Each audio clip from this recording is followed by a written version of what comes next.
For months she commandeered his driveway as if it were her divine right, a casual conquest in her daily routine, until the day his patience finally fractured and he summoned the tow truck not once, but twice. What unfolded next was a cascade of consequences, a downfall so exquisitely public that the entire neighborhood paused to watch, captivated. Alistair Al Croft was, by all accounts, a man carved from patience. It was a professional necessity. He sculpted young minds in the chaotic theater of a Cedar Creek middle school classroom, weaving the magic of science for adolescents whose universes revolved more around the glow of their screens than the elegant order of the periodic table. His life moved to a deliberate rhythm, a predictable cadence that he cherished. His home was his fortress of solitude, a modest yet impeccably maintained single-story brick house, framed by a lawn trimmed with surgical precision. The driveway, a simple slab of concrete, was perfectly sized for his own sedan and the rare vehicle of a welcome guest. It was his small kingdom, a tranquil space where the day's cacophony dissolved into the quiet rustle of grating papers and the familiar drone of a televised game. This cherished peace, however, was shattered when Corinne Devereaux, his next-door neighbor, decided his property was merely an extension of her own. It began with a subtle, almost innocent intrusion. The first time Alistair discovered her gleaming platinum Escalade occupying his driveway, he dismissed it as a simple oversight, a temporary shuffle to accommodate an overflow of her own guests. He let the silent trespass slide. But the mistake, it turned out, was a rehearsal. It happened again, and then again, a relentless encore of entitlement.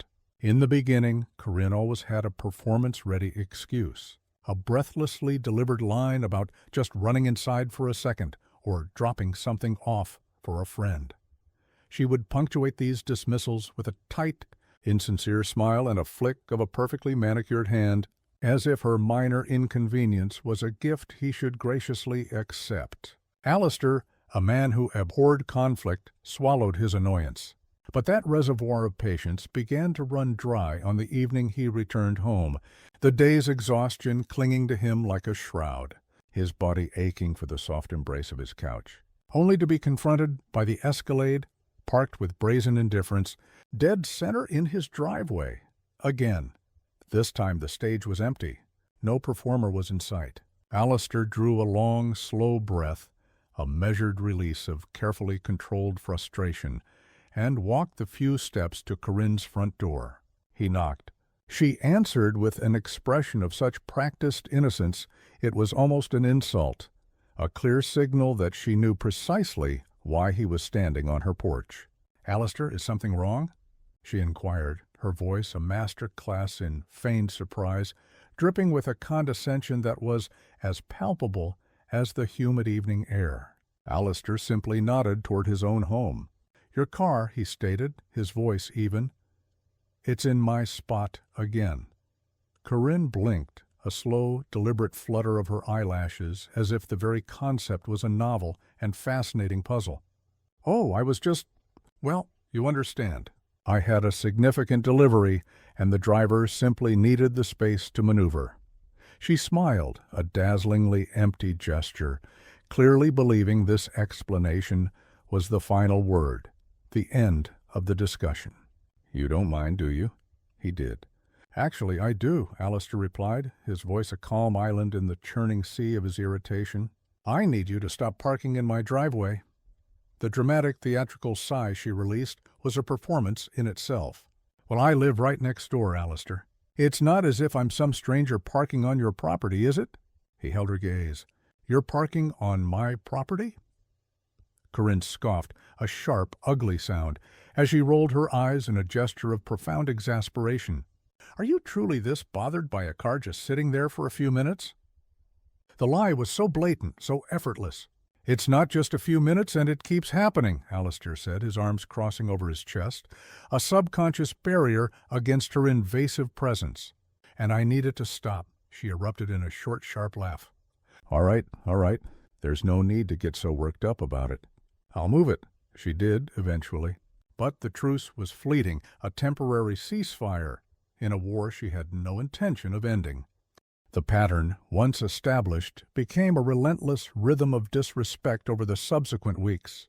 Alistair would return from shaping the future of Cedar Creek's youth to find Corinne's platinum Escalade occupying his driveway, a silent, gleaming monument to her entitlement. If he dared to leave a polite note tucked under her windshield wiper, it would simply vanish into thin air, as if consumed by her sheer audacity. If he knocked on her door, a sudden and impenetrable silence would descend upon the house. She was mysteriously never home. His frustration simmered, a low, constant heat beneath his placid exterior. Then came the evening that pushed the simmer to a boil. After a particularly grueling day of lab experiments and disciplinary actions, Alistair turned onto his street, only to be greeted by a galling sight. It wasn't just her Escalade brazenly squatting in his driveway, but it was now accompanied by a guest, a jet-black Meridian sedan, sleek and expensive, that most certainly did not belong to him. Enough was finally unequivocally enough. Alistair parked his own modest car on the street, the injustice of it a bitter taste in his mouth. He took a moment, pulled out his phone, and documented the dual trespass with a clear, damning photograph. Then he marched to Corinne's door and knocked, not with the polite tap of a neighbor, but with the hard, insistent rap of a man who had reached his limit. When she finally opened the door, it was with a glacial lack of urgency, her face a carefully composed mask of mild annoyance, as if he were an unwelcome solicitor. "Alistair," she said, drawing his name out, stretching the syllables into an accusation of inconvenience. "Whose car is that?" he asked, his voice tight, pointing a rigid finger toward his driveway. "Oh, that?" she replied, her tone breezy and untroubled. "That's just a friend's. We were having a small get-together, and, well, you weren't home. I assumed it wouldn't matter." The assumption, so casually deployed, was the spark. "It does matter," Alistair said, his patience wearing dangerously thin, the calm facade beginning to crack. "This isn't a public parking lot, Corinne. This is my home." She folded her arms, tilting her head with an air of theatrical pity, as though he were a petulant child. "Well, you should have said something earlier. I would have moved it." The sheer, unmitigated gall of her statement left him momentarily speechless. "I am saying something," he bit out, clenching his jaw and inhaling slowly to keep his voice from rising. "Right now. Move the cars."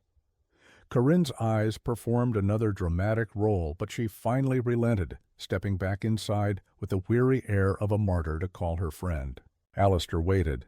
He stood on her porch as 5 minutes stretched into 10, then 10 bled into 15. By the 20-minute mark, his patience had fully evaporated. He was done waiting. He turned on his heel, walked back to the sanctuary of his own home, and with a grim sense of purpose, sat on his couch and began searching for the number of a local towing company. This, he knew with a chilling certainty, was only the beginning. Alistair Croft was not a man who courted drama. He navigated life with a quiet-as-kept demeanor, minding his own affairs and extending the benefit of the doubt far beyond what most people deserved. But Corinne Devereaux had not just crossed a line. She had bulldozed it, and Alistair was about to show her what it meant to build a new one out of steel.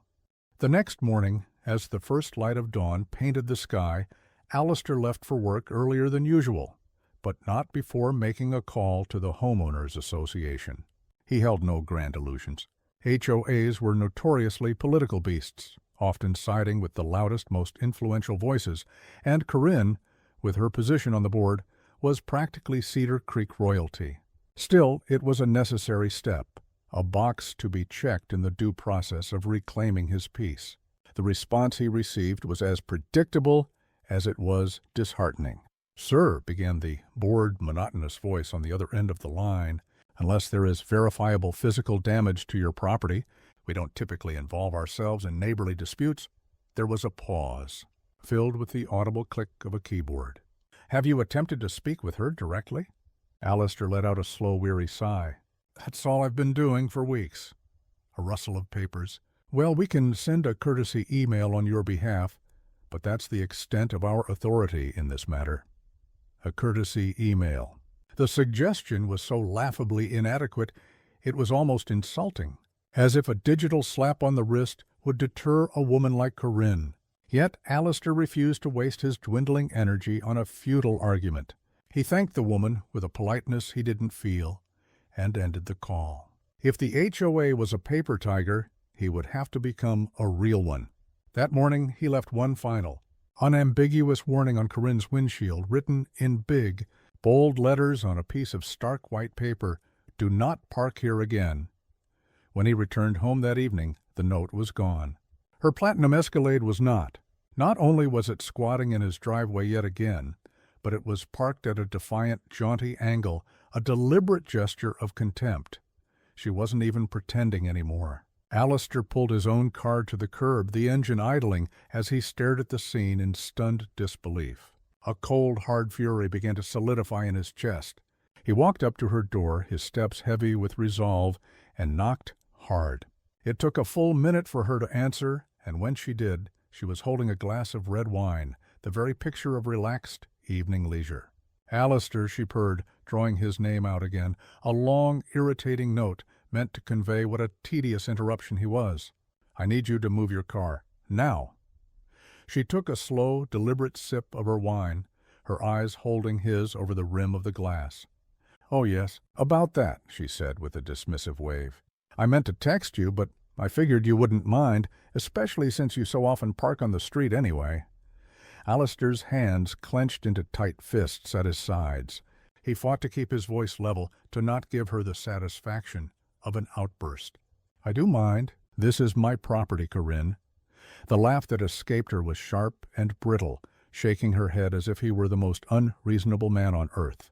"Seriously, Alistair? You're getting this bent out of shape over a driveway?" He took a small step closer, his presence suddenly more imposing. "No," he said, his voice dropping to a low, dangerous pitch. "I'm getting bent out of shape because I have told you over and over and over to stop doing this. And you keep ignoring me." Corinne rolled her eyes, swirling the deep red liquid in her glass. "All right, fine. I'll move it."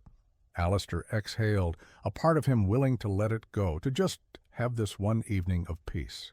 He turned to walk back to his own house. And then he heard it, a muttered phrase, spoken under her breath, not loud enough for him to catch every word, but perfectly clear in its venomous tone. He stopped. He turned back. "What did you just say?" She gifted him a look of pure, unadulterated innocence. "Nothing." He held her gaze. "No, you said something." A smug little smirk finally broke through her facade. "I just said," she enunciated with deliberate slowness, "that I don't understand why some people are so uptight about the smallest things." There it was, that smug, passive-aggressive entitlement that made his blood boil. Alistair didn't say another word. He simply turned, walked back to his house, pulled out his phone, and saved the towing company's number to his favorites. That night, as he sat grading papers on photosynthesis, his mind was a repeating loop of their conversation, the dismissiveness, the arrogance, the sheer, breathtaking audacity. She was never going to stop. And Alistair Croft was finally done playing nice.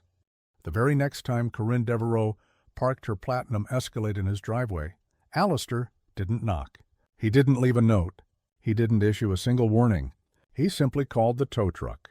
It was a Friday evening, the end of a long and draining week at school, and he had just pulled onto his street, humming softly to a song on the radio. He was bone-tired, but the sight of her vehicle, sitting in his driveway like it owned the deed, sent a surge of adrenaline through him, a powerful second wind. This time there was no hesitation, no internal debate.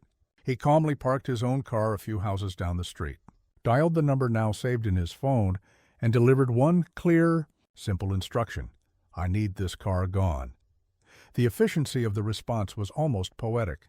The Apex towing truck arrived in less than 20 minutes, its yellow lights flashing with a promise of impending justice. The driver, a burly man with a no-nonsense demeanor, hopped out, took one look at the situation, and nodded. "She's parked on your property?" he asked, though the answer was obvious. "Yep," Alistair confirmed. "Got proof of ownership?" Alistair was ready. He pulled out a folded copy of his property deed, a document he had prepared for this very moment. "All right then," the driver said with a decisive grunt. "Let's hook her up." Within minutes, Corinne's luxurious, oversized SUV was being unceremoniously lifted from the ground, its wheels locked in place by heavy-duty clamps. Alistair stood on his lawn, his arms crossed over his chest, watching with a deep and profound sense of satisfaction as the truck pulled out of his driveway, her car dangling behind it, disappearing down the quiet residential street. He had no idea how she would react, with screaming, with police, with feigned ignorance, but he didn't have to wait long to find out. Scarcely an hour later, just as he was settling onto his couch, the peace was shattered. Bam, bam, bam. The sound was so forceful his front door seemed to shake in its frame, the result of Corinne's fists pounding against the wood. Alistair didn't rush. He made her wait, taking his time to stand, to stretch his arms above his head, a small, deliberate act of control. Then he opened the door. She stood there, a vision of pure fury, clad in silk pajama pants and flip-flops, her perfectly coiffed blonde bob slightly askew. Her phone was clutched in a white-knuckled grip. "Where is my car?" she shrieked, the sound sharp enough to startle the crickets. Alistair tilted his head, adopting a look of mild curiosity. "Oh, you mean the one that was illegally parked in my driveway?" Her nostrils flared. "Don't play games with me, Alistair. Where is it?" He shrugged, the picture of casual indifference. "Towed." She stared at him, her mouth falling open in a perfect O of unadulterated disbelief. You did what?" He met her gaze without flinching. "You heard me. You wouldn't stop parking on my property, so I had the vehicle removed." "It's quite simple, really." A sharp, hysterical laugh burst from her lips. "Oh, you are going to pay for this? Do you have any idea who I am? I'm on the HOA board. I have connections, Alistair." He gave her a slow, unimpressed blink. "Good for you. Your car is at Apex Towing over on Hawthorne Avenue. Have a wonderful night." And with that he closed the door, the soft click of the lock a definitive final statement. But Corinne wasn't finished. She remained on his porch for a full 10 minutes, a whirlwind of impotent rage, her voice rising and falling as she cycled through threats, insults, and promises of retribution. She even called the police. But when 2 officers finally arrived, their expressions weary, they barely gave her the time of day. "You had her car towed from your own private property, sir?" one officer asked Alistair. "Yep," he confirmed, handing over his deed. The officer gave the document a cursory glance before turning back to a sputtering Corinne. "Ma'am," he said, his tone flat, "he's entirely within his legal rights. If you want your car back, you'll need to go pay the impound fee." The shade of crimson that washed over Corinne's face was a sight to behold. Alistair would have paid good money to have that moment framed. But as he watched her finally storm away, a feeling settled in his gut. This wasn't over. Not by a long shot. Alistair had naively believed that the public humiliation and financial cost of retrieving her Escalade from the impound lot would finally deliver the message. He was wrong. For a person like Corinne, a loss wasn't a lesson. It was a declaration of war. She didn't retreat. She doubled down, shifting her tactics from overt aggression to a campaign of petty, passive-aggressive warfare designed to needle him to death. It began with a note taped to his front door, written in a furious red marker, as if the color itself could lend it some legal authority. "This is a community. We should all be more considerate of our neighbors." Alistair read it, let out a short, humorless laugh, and tossed it directly into the trash. Then the official-looking envelopes began to appear in his mailbox. The HOA complaints. The first letter, citing a violation of community aesthetics, claimed his front porch ferns, the very same potted plants that had sat in the same spot for 2 years without issue, were suddenly a problem. The second declared that his garbage bins were being left at the curb for an excessive amount of time post-pickup. A third lamented the fading paint on his mailbox. By the time the fourth letter arrived, Alistair wasn't even angry. He was morbidly impressed by the sheer vindictive effort she was expending. But her master stroke of harassment came in the form of official vehicles. One evening, as Alistair was peacefully watering his hydrangeas, a white security SUV belonging to the neighborhood watch pulled up to his curb, its lights flashing ominously. A tall, middle-aged officer with a self-important air stepped out, adjusting his belt as he approached. "You live here, sir?" he asked, his eyes scanning Alistair's property. "Yes," Alistair replied, a sense of weary dread washing over him. "Why?" The officer cleared his throat. "We received a call about some, suspicious activity in the area." Suspicious activity. He knew that phrase. Alistair slowly turned his head, and, predictably, there she was, Corinne Devereux, standing on her porch, arms crossed, observing the scene with a poorly feigned air of detached concern. "So watering my own lawn is considered suspicious now?" Alistair asked, his voice dry. To his credit, the officer had the decency to look slightly embarrassed. "Look, sir, I just have to—" Alistair cut him off. "Save it. I already know who called. Do me a favor and tell her to find a new hobby." The officer sighed, gave a curt nod, and retreated to his vehicle. As he drove away, Corinne offered a small, triumphant smile, a clear victory in her eyes. Alistair wasn't having it. He dropped his hose and marched directly across the lawn to her porch. Seeing him approach, she blinked with wide, feigned innocence. "Oh, Alistair, is everything okay?" "I saw the security patrol and was so worried something serious had happened." He folded his arms, his shadow falling over her. "You know damn well why they were here," she gasped, placing a hand over her heart in a gesture of mock offense. "Alistair." "There's no need to be rude. I was simply concerned. We have a duty to watch out for our neighborhood, don't we?" He just stared at her, seeing through the pathetic charade. She was baiting him, desperate for a reaction, for him to lose his temper and give her more ammunition to use against him. So he did the one thing she would never anticipate. He smirked. It was a calm, controlled, almost amused expression that wiped the phony concern right off her face. "I'm done playing these games, Corinne," he said, his voice low and steady. "I gave you more chances than you ever deserved, but you just keep pushing. So let's see what happens when I decide to push back."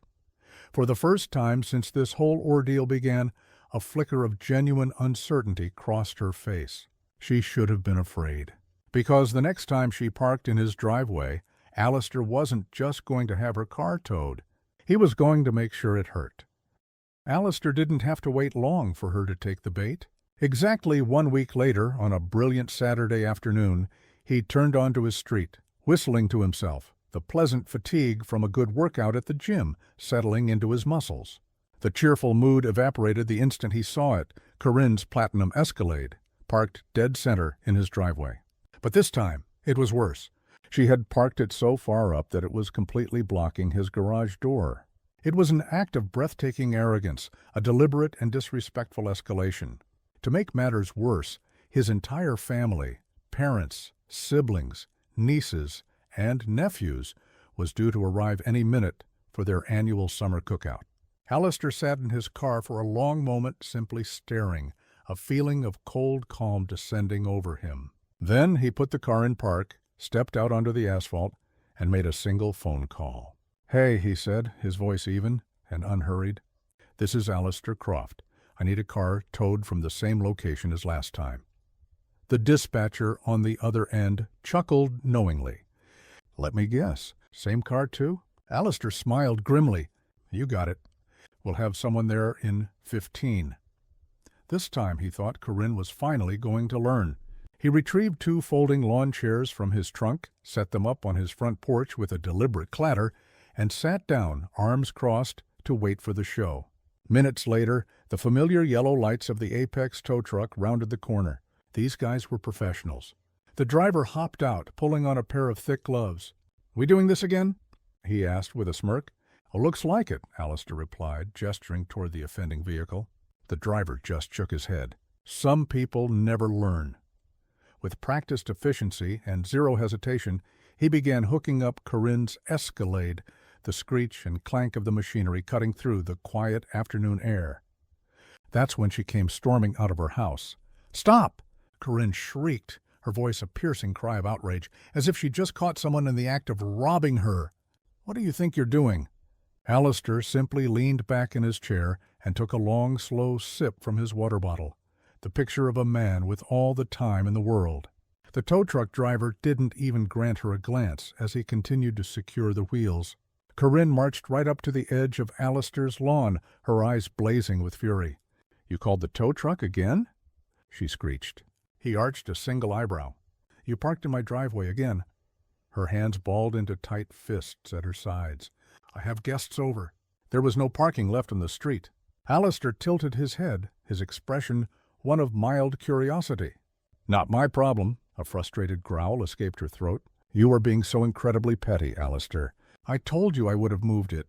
He sighed, his tone relaxed and conversational. "See, here's the thing, Corinne. You've told me that before. Many, many times. And yet, here we are." Her face was turning a shade of red that bordered on a medical emergency. "You don't understand what you're doing," she hissed, her voice low and menacing. "I have connections. I can make things very, very difficult for you." Alistair actually laughed, a real, genuine laugh. "Oh, Corinne," he said, shaking his head slowly, "I don't think you're the one who understands what's happening here." He gestured with his water bottle toward the street. "Your car? It's already gone." She whirled around, and sure enough, the tow truck was already halfway down the block, her precious Escalade in its grip. A piercing shriek of pure, impotent rage escaped her. "You are going to regret this," she snapped, pointing a trembling finger at him. Alistair stood up, slowly dusting off his jeans. "No, Corinne," he said, his voice calm and certain. "You are." She stood there, seething in the middle of her perfect lawn, as he turned and walked into his house just as the first carload of his family pulled up.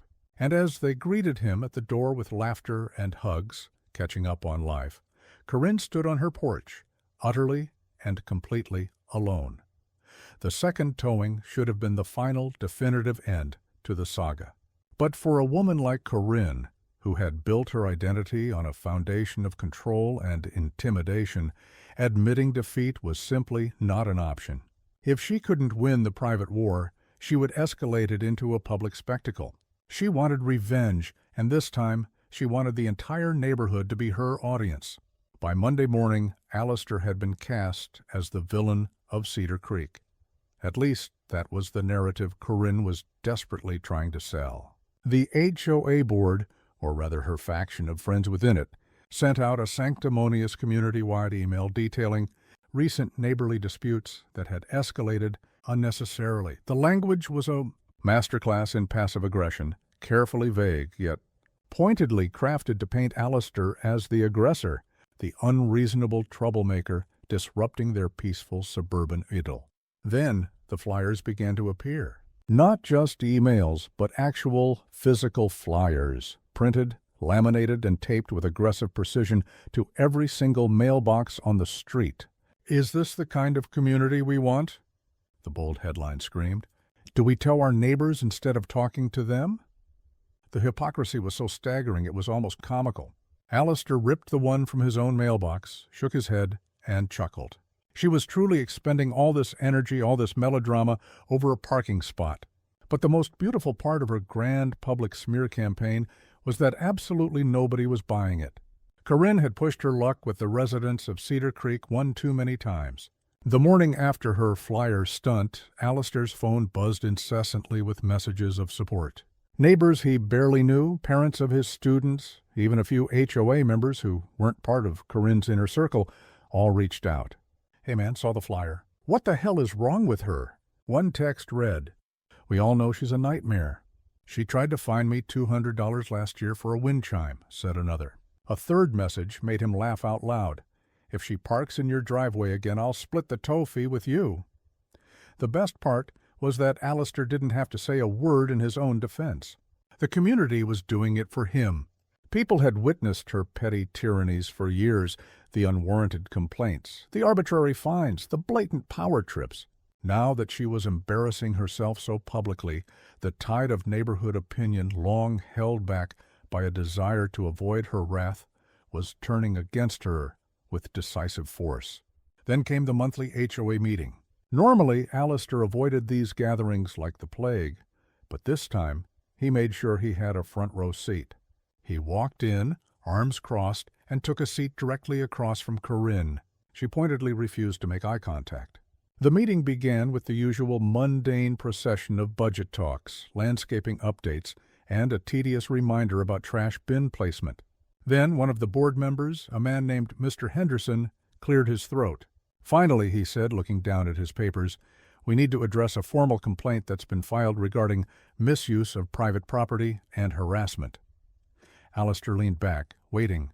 Corinne sat up straighter, a flicker of vindication in her eyes. She was ready, poised to play the victim for her grandest audience yet. But Mr. Henderson kept going. "The complaint has been filed against Blythe Vanderholt." Alistair didn't even try to hide his grin. Corinne's head snapped toward the board members at the front table. "Excuse me?" A few of the members shifted uncomfortably in their seats. One of them, a woman in her 60s, sighed audibly. "Corinne, we've had multiple reports from different residents about you harassing them and, more seriously, using official HOA resources for what appear to be personal grievances." Corinne's jaw dropped. "That's ridiculous. I'm the one being harassed." But the board member continued, his voice steady as he read from a list. "We've reviewed several formal complaints, including the misuse of our community security patrol for false reports, the distribution of unauthorized HOA communications, and a clear pattern of retaliatory actions against residents who have disagreed with you." Corinne turned to the rest of the board, her eyes wide with disbelief. "You're taking his side?" The woman shook her head slowly. "No, Corinne. We're taking the side of the community." She opened her mouth to argue, but for the first time she had nothing to say. She looked around the room, her gaze darting from face to face, searching for an ally, for a single nod of support. She found none. The power was shifting right before her eyes. She wasn't in control anymore, and for the first time she truly knew it. Corinne Devereaux was losing her grip and the panic was setting in. For years she had reigned over the Cedar Creek neighborhood like a self-appointed monarch, wielding the HOA bylaws as her personal scepter to bend the community to her will. But now her influence was slipping through her fingers like fine sand, and in her desperation to regain control, she made one final, fatal mistake. 2 days after the humiliating HOA meeting, Alistair was pulling into his driveway after work when he noticed something odd. His large rolling trash and recycling bins, which should have been sitting neatly by the side of his garage, were missing. Not tipped over, not moved down the curb, they were simply gone. He got out of his car, a sense of weary disbelief washing over him as he scanned the street. And then he saw them, tucked away behind the high fence of Corinne's backyard, stacked one inside the other as if deliberately concealed. Alistair couldn't help but laugh out loud. This woman, who had tried to defeat him with passive-aggressive emails, public flyers, false security calls, and bogus HOA fines, had now been reduced to stealing his trash cans. It wasn't just malicious, it was profoundly pathetic. But pathetic or not, he wasn't going to let it slide. He pulled out his phone, walked to a spot where he had a clear view over her fence, and took several sharp, undeniable photos. Then, with a calm he hadn't felt in months, he walked up to her front door. "Mon, knock, knock." Silence. He knocked again, louder this time. After a long, pregnant pause, the door cracked open just enough for her face to appear in the gap. Corinne looked different. The smug expression was gone. The fake smile had vanished. She just looked tired, defeated, as if she already knew the game was over. Alistair held up his phone, the photo of the bins glowing on the screen. "You want to tell me why my trash cans are in your backyard?" She crossed her arms, a reflexive, defensive gesture. "I don't know what you're talking about." A low chuckle escaped Alistair's lips. "Corinne, let's not do this. I have pictures. You've lost," he said simply, his voice devoid of anger, stating it as a plain and simple fact. "You can't fine me. You can't call security on me. The HOA isn't backing you anymore, and now you're out here stealing trash cans like a common thief." A flicker of the old fire sparked in Corinne's eyes, but it died just as quickly. She remained silent. Alistair took a step closer, his presence calm, steady, and utterly unbothered. "You have spent months trying to make my life a living hell," he said, his voice dropping slightly. "But now," he gestured toward her quiet, darkened house, It seems like you're the one who's miserable." She swallowed hard, her lips pressing into a thin white line. Then, without another word, she closed the door. Alistair smiled. It was the smartest thing she had done all year. But there was still one final piece of justice to be served. The very next morning, Alistair filed his own official formal complaint with the HOA, this time against Corinne. The evidence against her was overwhelming and irrefutable. Harassment reports from multiple neighbors, documented false security calls, unauthorized communications, and now photographic evidence of petty theft. By the end of the week, the board, facing a potential lawsuit and a full-blown community revolt, had no choice. Corinne Devereaux was officially removed from the HOA board in disgrace. Her power was gone. Her control was shattered. And the best part? She never ever parked in Alistair's driveway again. In the end, it all concluded not with a bang, but with a profound and satisfying silence. Corinne Devereaux never spoke to Alistair again. There were no more glares across the lawn, no more smug little smirks from her porch, no more passive-aggressive complaints about his ferns or his trash cans.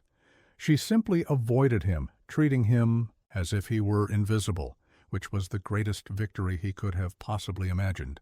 For the first time in what felt like an eternity, Alistair could pull into his own driveway without a flicker of apprehension. There were no gleaming platinum obstacles blocking his path, no nasty notes waiting to be discovered, no ridiculous fines being dreamed up in the mind of a petty tyrant. There was just peace. The neighborhood, however, wasn't quite done talking. Corinne's spectacular downfall had quickly become the stuff of local legend. The woman who had once ruled the HOA with an iron fist had been unceremoniously dethroned and cast out from her own kingdom. People who had long suffered her reign in silence suddenly found their voices, sharing stories at mailboxes and during evening strolls. "She fined me $75 for leaving my kid's bicycle on my own porch once," one neighbor recounted. "She called security on my nephew because he was walking home from a friend's house wearing a hoodie," another shared.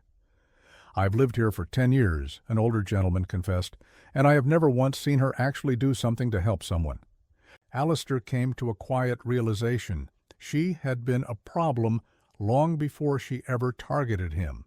He just happened to be the first person who refused to back down, the one who finally decided to fight back.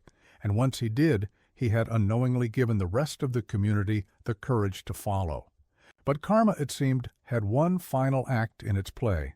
A few months after her removal from the board, a "for sale" sign appeared on her perfectly manicured lawn. She was moving. The neighborhood rumor mill buzzed with speculation. Some said she was too embarrassed to stay, while others whispered that she had simply made too many enemies to ever feel comfortable in Cedar Creek again. Alistair didn't particularly care about the reason. He just watched with a quiet sense of finality as the moving trucks arrived, loaded up her life, and drove away for good. The day they left, he stepped onto his porch, took a deep, clean breath of the evening air, and let the tranquility sink in. The fight was over. He had won. The lesson was as clear as the now unobstructed view from his front door. Some people move through the world believing they can push others around indefinitely. They operate under the assumption that they can get away with being selfish, manipulative, and cruel, simply because no one has ever held them accountable.